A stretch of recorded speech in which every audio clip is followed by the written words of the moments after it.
இனிமே கண்ணை மூடிட்டு கடலை எண்ணெய் வாங்கலாம். ஏன்னா மந்த்ரா கடலை எண்ணெய் இதயத்தின் தயாரிப்பு. வறுக்க பொரிக்க ஏன் எல்லா சமையலுக்கும் மந்த்ரா தான். மந்த்ரா கடலை எண்ணெய், அபார ருசி, ஆரோக்கியமான உடல் நலம். வணக்கம். செய்திச் சுருக்கம். எல்பிஜி எரிவாயு தட்டுப்பாடு, ஆட்டோ ஓட்டுநர்கள் வேதனை. ஈரானை அமெரிக்கா, இஸ்ரேல் நாடுகள் தாக்கி வருகின்றன. பதிலுக்கு ஈரானும் வளைகுடா நாடுகளில் உள்ள அமெரிக்க ராணுவ தளங்களை தாக்கி வருகிறது. ஆர்மோஸ் ஜலசந்தியை மூடுவதாக ஈரான் அறிவித்ததால் பல நாடுகளுக்கு கச்சா எண்ணெய் விநியோகம் பாதிக்கப்பட்டுள்ளது. இதன் காரணமாக இந்தியாவில் பெட்ரோல், டீசல் மற்றும் கேஸ் சிலிண்டருக்கு தட்டுப்பாடு ஏற்படும் சூழல் உள்ளது. ஆனால் தட்டுப்பாடு எதுவும் இல்லை என்று மத்திய அரசு கூறி வருகிறது. இப்படி இருக்கையில் திருச்சி மத்திய பேருந்து நிலையம் மற்றும் கண்டோன்மெண்ட் பகுதிகளில் உள்ள 3 பெட்ரோல் பங்குகள் எரிபொருள் தட்டுப்பாடு காரணமாக நேற்றிரவு தற்காலிகமாக மூடப்பட்டது. ஜங்ஷன் அரிஸ்டோ மஹால் எதிரே உள்ள 24 மணி நேர பெட்ரோல் பங்க் மட்டுமே செயல்பட்டு வந்தது. இதனால் இங்கு இருசக்கர வாகனங்கள், ஆட்டோக்கள், கார்கள் நீண்ட வரிசையில் காத்திருந்து எரிபொருளை நிரப்பி சென்றன. ஆனால் இன்று காலை நிலைமை சீரானது.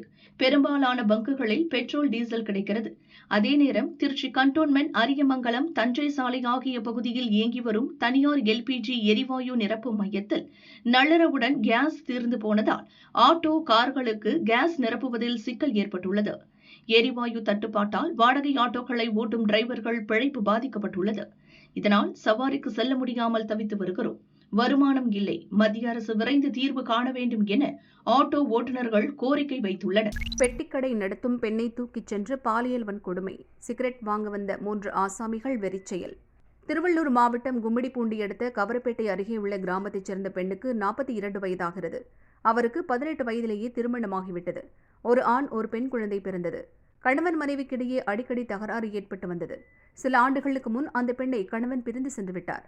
இதனால் பிழைப்புக்காக அதே பகுதியில் ஏரிக்கரையை ஒட்டிய பகுதியில் பெட்டிக்கடை நடத்தி 2 பிள்ளைகளையும் பெண் வளர்த்தார். 2 பிள்ளைகளுக்கும் 20 வயது நிரம்பியதும் திருமணம் செய்து வைத்துவிட்டார். இப்போது 40 வயதை கடந்த நிலையில் பெட்டிக்கடையில் கிடைக்கும் வருமானத்தை வைத்து பெண் வாழ்ந்து வந்தார். பெட்டிக்கடையை ஒட்டியுள்ள ஒரு சின்ன குடிசையிலேயே வசித்து வந்தார். இந்நிலையில் நேற்றிரவு 10 மணி அளவில் பெட்டிக்கடையில் வியாபாரம் செய்து கொண்டிருந்தார் அந்த பெண். அப்போது 3 ஆசாமிகள் அங்கு வந்தனர். சிகரெட், சிப்ஸ், வாட்டர் பாட்டில் வாங்கிவிட்டு பெண்ணிடம் பேசிக் கொண்டிருந்தனர். அப்போது 3 பேருக்குள் இருந்த காம மிருகம் விழித்துக் கொண்டது.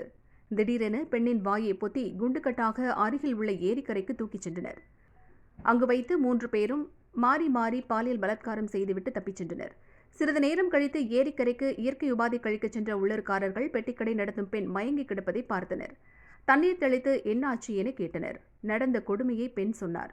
உடனடியாக போலீசுக்கு தகவல் கொடுத்த உள்ளூர்காரர்கள் ஆட்டோவில் பெண்ணை கவரப்பேட்டை அரசு மருத்துவமனைக்கு அழைத்து சென்றனர். அங்கு அவரை டாக்டர்கள் பரிசோதித்தனர். போலீசார் மருத்துவமனைக்கு விரைந்து சென்று பெண்ணிடம் விசாரித்தனர். அதே கிராமத்தைச் சேர்ந்த துளசிராமனும் அவனது நண்பர்களும் தான் தன்னை இந்த நிலைமைக்கு ஆளாக்கியதாக வாக்குமூலம் அளித்தார். துளசிராமன் வயது 20, அந்த பெண்ணின் உறவுக்காரர் ஆவார். துளசிராமனும் பக்கத்து கிராமத்தில் வசிக்கும் அவரது நண்பர்கள் 27 வயது ரஞ்சித், 25 வயது முத்துகிருஷ்ணன் ஆகியோரும் பெட்டிக்கடையின் பின்புறம் உள்ள ஏரிக்கரையில் மது குடிப்பது வழக்கம். அப்போது தன்னந்தனியாக வசித்து வந்த பெண்ணை அனுபவிக்க வேண்டுமென ரஞ்சித்தும் முத்துகிருஷ்ணனும் கூறியுள்ளனர். அதற்கு உதவும்படி துளசிராமனிடம் கேட்டுள்ளனர். அவரும் ஒத்துக்கொண்டார். மூவரும் திட்டம் போட்டுத்தான் பெண்ணின் பெட்டிக்கடைக்கு நேற்று சென்றுள்ளனர். 10 மணி அளவில் ஊரில் ஆள் நடமாட்டம் குறைந்ததும் பெண்ணின் வாயை பொத்தி ஏரிக்கரைக்கு தூக்கிச் சென்று பாலியல் கொடுமை செய்துள்ளனர் என விசாரணையில் தெரியவந்தது. பெண் புகாரின் அடிப்படையில் கும்மிடிப்பூண்டி அனைத்து மகளிர் போலீசார் துளசிராமன், ரஞ்சித், முத்துகிருஷ்ணன் ஆகிய மூவரையும் கைது செய்தனர். அவர்களை கும்மிடிப்பூண்டி கோர்ட்டில் ஆஜர்படுத்தி சென்னை புழல் மத்திய சிறையில் அடைத்தனர். நீண்ட மௌனத்துக்கு பின் அதிமுகவில் காளியம்மாள். நாம் தமிழர் கட்சியின் மாநில மகளிர் பாசறை ஒருங்கிணைப்பாளராக இருந்தவர் காளியம்மாள். சிறந்த பேச்சாளர். 2021 சட்டசபை தேர்தலில் பூம்புகார் தொகுதியில் போட்டியிட்டார். 2019 மற்றும் 2024 நடந்த லோக்சபா தேர்தல்களிலும் போட்டியிட்டார். 2024 லோக்சபா தேர்தலுக்கு பிறகு நாம் தமிழர் கட்சியின் தலைமை ஒருங்கிணைப்பாளர் சீமானுடன் ஏற்பட்ட கருத்து வேறுபாடுகளால் கட்சி நடவடிக்கைகளிலிருந்து ஒதுங்கியிருந்தார். 2025 பிப்ரவரியில் கட்சியிலிருந்து விலகுவதாக அறிவித்தார். காளியம்மாளை தங்கள் கட்சியில் சேர்க்க திமுக, அதிமுக, தவிக கட்சிகள் முயற்சிகள் மேற்கொண்டன. கடந்த ஓராண்டாக அரசியலில் ஆர்வம் காட்டாமல் இருந்த காளியம்மாள் இன்று அதிமுகவில் சேர்ந்தார். சென்னையில் அதிமுக பொதுச் செயலாளர் எடப்பாடி பழனிசாமியை சந்தித்து அவர் கட்சியில் சேர்ந்தார். கட்சியில் சேர்ந்தது குறித்து காளியம்மாள் கூறியதாவது: அதிமுகவில் ஜனநாயகம் உள்ளது. ஒரு தமிழரின் தலைமையில் இயங்கவே அதிமுகவில் சேர்ந்தேன். திமுகவின் 5 ஆண்டு ஆட்சியில் மக்கள் நிறைய பாதிக்கப்பட்டுள்ளனர். சட்டம் ஒழுங்கு கெட்டுள்ளது. பெண்களுக்கு பாதுகாப்பு இல்லை. இதற்கெல்லாம் வரும் தேர்தலில் மக்கள் பதிலளிப்பார்கள் என காளியம்மாள் கூறினார். அனைத்து இந்திய அண்ணா திராவிட முன்னேற்ற கழகத்தில் நான் இன்று முதல் இணைஞ்சிருக்கிறேன். ஒரு எளிய மக்களுக்கான ஒரு அரசியல் வாய்ப்பை உருவாக்கக்கூடிய ஒரு அமைப்பிலிருந்து அந்த மக்களுக்கான உரிமை குறித்தும் உரக்க குரல் கொடுப்பதற்கான களத்தில் மீண்டும் இருக்கிறேன். இந்த தேர்தலிலிருந்து தொடங்கி மீண்டும் என்னுடைய அரசியல் பயணம் தொடரும். நாம் தமிழர் கட்சியில இருந்தப்ப 2 பெரிய திராவிட கட்சிகளையும் தொடர்ச்சியா விமர்சனம் பண்ணிருந்தீங்க. இப்ப திருப்பி திராவிட கட்சிக்குள்ளார வந்திருக்கீங்க. என்ன காரணம்? 2 விஷயம் இதில் சொல்ல முடியும். நான் அதிமுகவை தேர்வு செய்ததற்கான காரணம், இந்த கட்சியினுடைய தலைமையை ஏற்கக்கூடியவர் ஒரு அடிப்படை குடும்பத்திலிருந்து, ஒரு சாமானிய குடும்பத்திலிருந்து ஒரு தலைமையை எட்ட முடியும் அப்படிங்கிற ஒரு சூழலுடைய ஜனநாயக சூழல் இருப்பதனாலையும், ஒரு தமிழனுடைய தலைமையின் கீழ் இயங்குவதற்கான ஒரு மன உறுதியோடு நான் இருந்ததுனாலையும் அதிமுகவை தேர்வு பண்ணியிருக்கேன். நாம் தமிழர் கட்சியிலிருந்து வெளியில் வந்த பிறகு இன்னொரு அரசியல் அமைப்புக்கு போகலை அப்படின்னா உரிமை மறுக்கப்பட்ட மக்களுக்கும் என் இன மக்களுக்குமான அரசியல் பங்கேற்பை எப்படி உறுதி செய்யறதுன்ற ஒரு கேள்வி எழுந்துட்டு இருந்தது. ஒட்டுமொத்தமாக அனைத்து மக்களும் சேர்ந்து இந்த முடிவு எடுத்திருக்கமே தவிர காளியம்மாள் தனித்த ஒரு முடிவாக இதை நான் எடுக்கல. பாஜக வேட்பாளர்கள் யார் யார்? தேடுதல் வேட்டை தீவிரம். கேரள சட்டசபை தேர்தலில் போட்டியிட விரும்பும் பாஜக வேட்பாளர்களை தேர்வு செய்வதற்காக அக்கட்சியின் பார்லிமெண்ட் போர்டு கூட்டம் பிரதமர் இல்லத்தில் நேற்று நடந்தது. மாலை நடந்த இந்த கூட்டத்தில் பிரதமர் மோடி, மத்திய பாதுகாப்புத்துறை அமைச்சர் ராஜ்நாத் சிங், பாஜக முன்னாள் தேசிய தலைவர் நட்டா, பாஜக தேசிய தலைவர் நிதின் நவீன், கர்நாடக முன்னாள் முதல்வர் எடியூரப்பா, கேரள பாஜக தலைவர் ராஜீவ் சந்திரசேகர் உள்ளிட்டோர் கலந்து கொண்டனர். தேர்தலில் பெண்கள், இளைஞர்களுக்கு முன்னுரிமை அளிப்பது, அதிகளவில் புதிய முகங்களை களமிறக்குவது, வெளிவந்துள்ள தேர்தல் கணிப்புகள், தேர்தல் வியூகம், தேர்தல் அறிக்கை, கேரள அரசியலில் தற்போதைய நிலை போன்றவை குறித்து இந்த கூட்டத்தில் விரிவாக விவாதிக்கப்பட்டது. கிறிஸ்தவர்கள் ஓட்டை ஈர்க்க மத்திய அமைச்சராக உள்ள ஜார்ஜ் குரியனுக்கு வாய்ப்பு வழங்கப்படலாம் என்றும், மாநில பாஜக தலைவர் ராஜீவ் சந்திரசேகர் திருவனந்தபுரத்தின் நெமம் தொகுதி, முன்னாள் மாநில தலைவர் சுரேந்திரன் மந்தேஸ்வரம் தொகுதியில் போட்டியிடலாம் என்றும் கூறப்படுகிறது. தேர்தல் தேதிகள் அறிவிக்கப்பட்ட பிறகு 2 கட்டங்களாக வேட்பாளர் பட்டியலை வெளியிட பாரதிய ஜனதா திட்டமிட்டுள்ளது. தேர்தலில் பாஜக 100க்கும் மேற்பட்ட தொகுதிகளில் போட்டியிட திட்டமிட்டுள்ளது. மீதி இடங்கள் பாரத தர்ம ஜனசேனா முதலான பிற கூட்டணி கட்சிகளுக்கு ஒதுக்கப்பட உள்ளது. தமிழகம், அசாம் உள்ளிட்ட தேர்தல் நடக்கவுள்ள மற்ற மாநிலங்களுக்கான பாஜக பார்லிமெண்ட் போர்டு கூட்டம் வரும் மார்ச் 15ஆம் தேதி முதல் 17ஆம் தேதிக்குள் நடக்கும் என்று தகவல்கள் தெரிவிக்கின்றன. கோமாவில் ஈரான் உச்ச தலைவர் 2 கால்களையும் இழந்ததாக தகவல். ஈரான் மக்கள் மத்தியில் பரபரப்பு.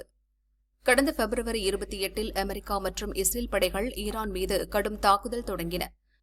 அதில் ஈரான் உச்சத் தலைவராக இருந்த 86 வயதான அயத்துல்லா அலி கமேனி, அவரது குடும்பத்தினர், ராணுவ உயரதிகாரிகள் பலர் கொல்லப்பட்டனர். இதற்கு பழிவாங்கும் விதமாக ஈரானும் பதில் தாக்குதல்களை நடத்தி வருகிறது.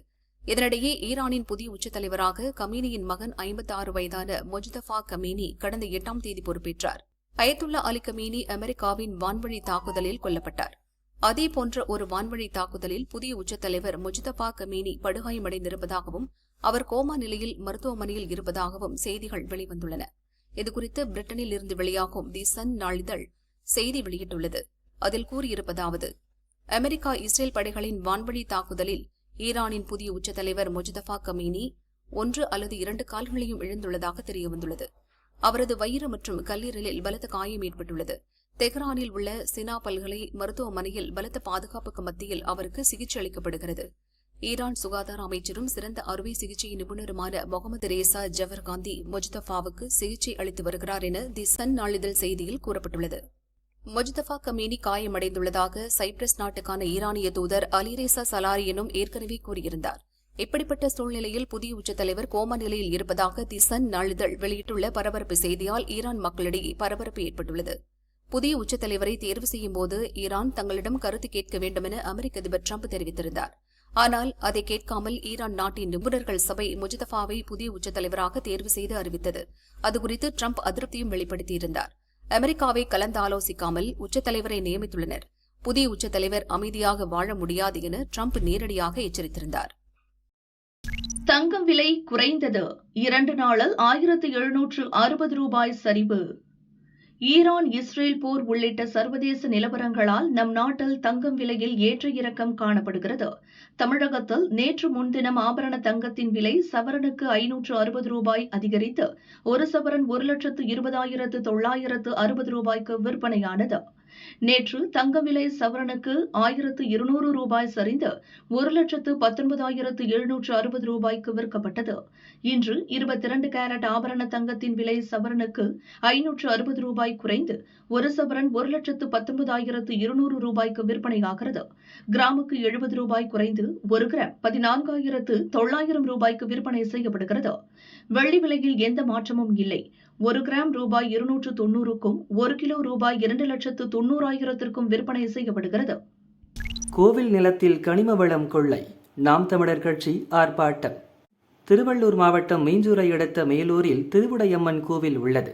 அந்த கோவிலுக்கு சொந்தமான 90 ஏக்கர் நிலத்தில் இரவு நேரத்தில் மண் திருட்டு நடைபெறுகிறது. இதில் அரசியல் தலையீடு உள்ளதாகவும் கனிமவள கொள்ளையை தட்டி கேட்பவர்களுக்கு மிரட்டல் விடுக்கப்படுவதாகவும் கூறப்படுகிறது. இந்நிலையில் கனிமவள கொள்ளையை கண்டித்து நாம் தமிழர் கட்சி சார்பில் சம்பவ இடத்தில் ஆர்ப்பாட்டம் நடந்தது. பொன்னேரி தொகுதி நாம் தமிழர் வேட்பாளராக அறிவிக்கப்பட்டுள்ள ராசாத்தி தலைமையில் அக்கட்சியினர் ஆர்ப்பாட்டத்தில் ஈடுபட்டனர். கனிமவள கொள்ளையை உடனடியாக தடுத்து நிறுத்த வேண்டும் என ஆர்ப்பாட்டத்தில் வலியுறுத்தப்பட்டது.